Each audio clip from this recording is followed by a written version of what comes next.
Hello guys, welcome to Pronouncist, your pronunciation guide. Today we will learn how to pronounce the word shown on the screen, austere. First, let's hear its American pronunciation. Austere. Austere.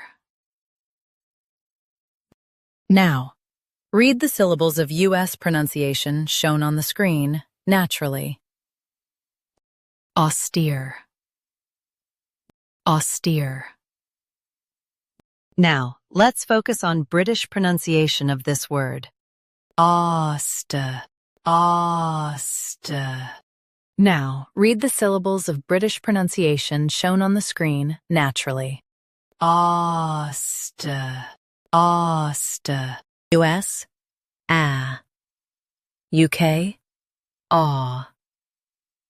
N stays steer, steer. Practice repeatedly and you'll soon be able to say this word perfectly. The best way to practice is to repeat the syllable multiple times. The meaning of the word is very strict and plain. Try repeating this word several times to improve your pronunciation. We post daily videos on useful and commonly mispronounced words to help you speak clearly and confidently. Like this video and subscribe to Pronouncist for more pronunciation guides. Thanks for watching us.